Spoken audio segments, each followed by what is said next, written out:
Shalom. First and foremost, I want to give all praises, honor, and glory to Yahweh, Bahasham Yahushai, Bahasham Rucha Kodash. Double honors to the elders and the apostles of Great Millstone, and peace and blessings to the elect. And today we're going to go into the book of 2 Maccabees, the 9th chapter.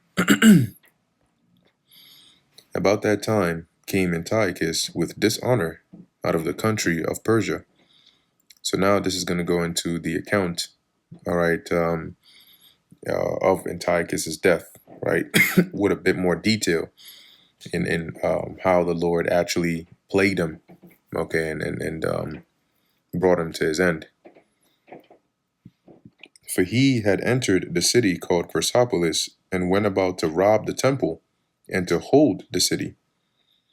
Whereupon the multitude, running to defend themselves with their weapons, put them to flight. So he went in there thinking he's going to go rob it, get some money. Because remember, not only did he obviously, need money, but also to pay that indemnity to the Romans. So they were on his ass. So he's thinking, oh yeah, let me go rob them real quick. And then people came out and said, no, you ain't robbing shit. So they fought back and put him and his men to flight. And so it happened that Antiochus, being put to flight of the inhabitants, returned with shame. Now when he came to Ecbatane, news was brought him what had happened unto Nicanor and Timotheus, right? Basically how they had lost against the Jews. Then swelling with anger, he thought to avenge upon the Jews the disgrace done unto him by those that made him flee. So when those in Persepolis that basically beat him, so he had to flee, he was pissed off at that, right? And disgraced. And now hearing this news, he thought to go and take out his anger on the Jews for that. Therefore commanded he his chariot man to drive without ceasing. So continue, go, go, go, don't stop. And to dispatch the journey, the judgment of God now following him. So he didn't even realize it was about to be his time.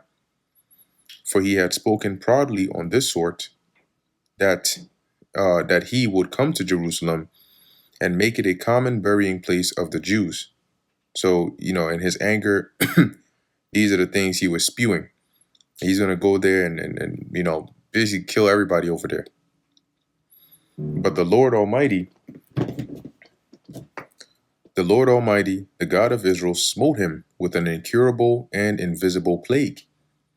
Or as soon as he had spoken these words, a pain of the bowels that was remediless came upon him, and sore torments of the inner parts. So he started having this, extremely, extremely painful internal, pains from within, from his intestines, his insides. And as it says, it was remediless. And that's what the Lord smote him with. And that most justly, for he had tormented other men's bowels with many and strange torment. So this was very deserving of him for having tormented others. And remember those 7 brothers, a couple of them actually mentioned that the judgment that was going to come upon him, just wait and you'll see. Howbeit he nothing at all ceased from his bragging, but still was filled with pride. So immediately after being hit with this plague, he was still, in that spirit of pride, right? He's like, nah, he's feeling a little bit of pain, but his mind is still to go out there and destroy the Jews. Breathing out fire in his rage against the Jews and commanding to haste the journey. So he's telling his chariot men, faster, faster, go, go, go. So he's on this, in his mind, he's on his way now to Jerusalem. But it came to pass that he fell down from his chariot. Because remember, now they're going super, super fast. Something happens, and, he falls. He falls down. His chariot maybe flipped. Maybe the chariot wheel hit a stone or a rock or something. And as it says, carried violently, so that having a sore fall. So that fall was like he completely fell out of that chariot. All the members of his body were much pained. Maybe he broke a couple bones, he was in a very bad state, bad condition at that point. And thus he that a little afore thought he might command the waves of the sea. So proud was he beyond the condition of man, and weighed the high mountains in a balance. He basically thought himself so proud he thought he was a god, that he could do anything. This is what this is saying. Was now cast on the ground and carried in a horse litter, shewing forth unto all the manifest power of God. See? So all that pride, all that, all that he was talking, before you know it, he's now being carried in a horse litter. Okay, and that showed the power of the Most High. So that the worms rose up out of the body of this wicked man. And whilst he lived in sorrow and pain, his flesh fell away, and the filthiness of his smell was noisome to all his army. So his body started to decompose. It basically started to rot while he was alive, having, as it says, worms coming out of his body. Can you imagine that? Ugh. And then the smell, right? That's like rotting flesh.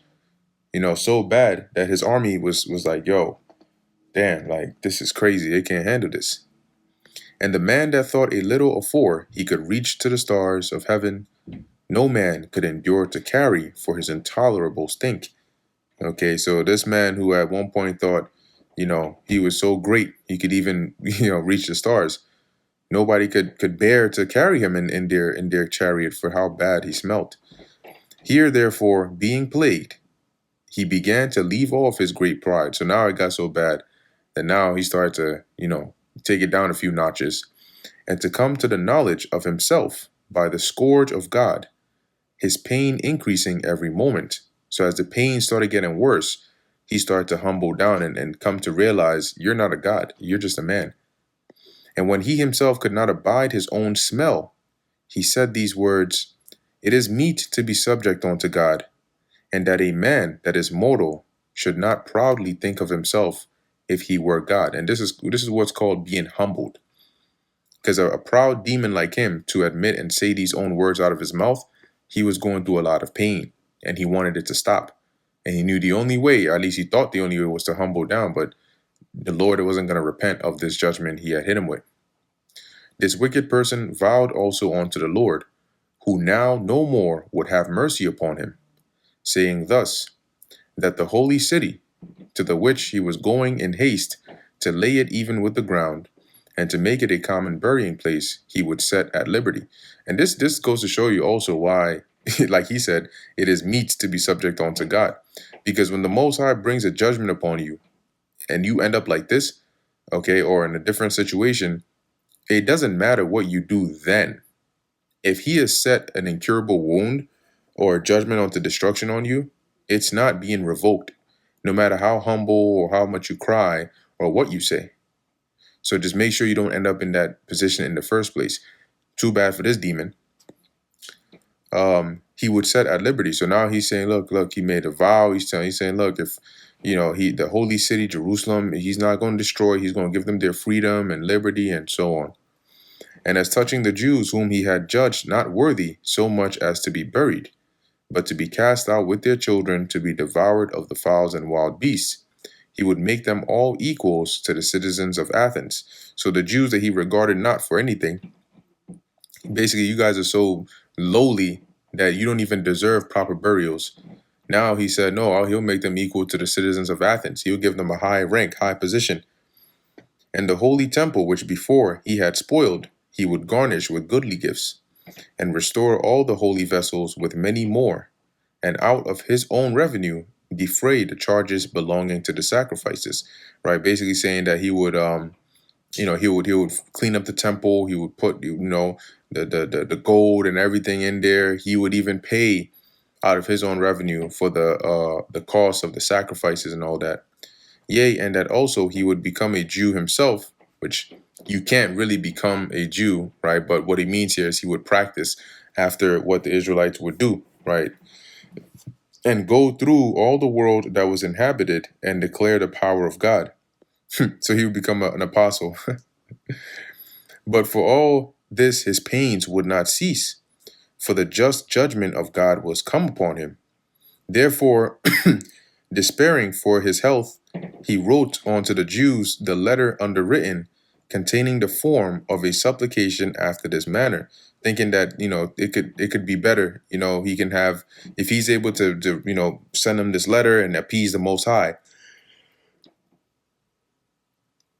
then peradventure, he might be able to recover of this disease. But the Lord said no. So this is the letter he writes to the Jews. Antiochus, king and governor, to the good Jews, his citizens, wisheth much joy, health, and prosperity. If ye and your children fare well, and your affairs be to your contentment, I give very great thanks to God, having my hope in heaven. As for me, I was weak, or else I would have remembered kindly your honor and goodwill, returning out of Persia, and being taken with a grievous disease. I thought it necessary to care for the common safety of all. Oh, is that so? Not distrusting mine health, but having great hope to escape this sickness. So he's doing all this in the hopes that he could appease the God of Israel, and then he would be able to be cured of his sickness. But considering that even my father, that what time he led an army into the high countries, appointed a successor, to the end that if anything fell out contrary to expectation, or if any tidings were brought that were grievous, they of the land, knowing to whom the state was left, might not be troubled. So, in going out to war and all of that, he left. He appointed a successor. This is who will take the throne after me. So if something happened, he died in an expedition, something happened, and news got back, the people of the land would know what to do, so they wouldn't be stressed. He's saying, so just like his father did that, again, verse 25, considering how that the princes that were borderers and neighbors unto my kingdom wait for opportunity and expect what shall be the event, I have appointed my son Antiochus king, that is Eupator, Antiochus Eupator, son of Antiochus the fourth Epiphanes, king, whom I often committed and commended unto many of you when I went up into the high provinces, to whom I have written as followeth. So he's like, look, I'm hoping to recover, but just in case, I'm writing all this to you, and also know that the one who rules after me will be my son Antiochus.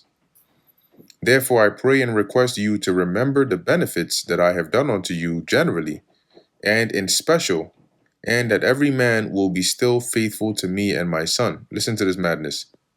The benefits, huh? You mean the leeway to go and do Greek fashions and depart from our laws? For I am persuaded that he, understanding my will, my mind, will favorably and graciously yield to your desires, being his son. Thus the murderer and blasphemer, having suffered most grievously, as he entreated other men, so died he a miserable death in a strange country in the mountains. And Philip, that was brought up with him, carried away his body, who also fearing the son of Antiochus went into Egypt to Ptolemais Philometor. Yeah, because remember that Antiochus in First Maccabees, it says he appointed Philip to basically take over and take care of his son. But his son was already under the care of Lysias, and Lysias would have had an influence in his mind. So Lysias ends up persuading Antiochus the fifth to say, look, we got to go back and make sure everything is in the right affairs. So they end up going back, and I believe they went up against Philip, and then, as it says here, he fled here to Egypt. And that brings us to the end of the book of 2nd Maccabees, the 9th chapter. Lord willing, that was edifying to the elect. In closing, I want to give all praises, honor, and glory to Yahweh, Bahasham, Yahweh Shai, Bahasham, Recha Kudash. Until next time, Shalom.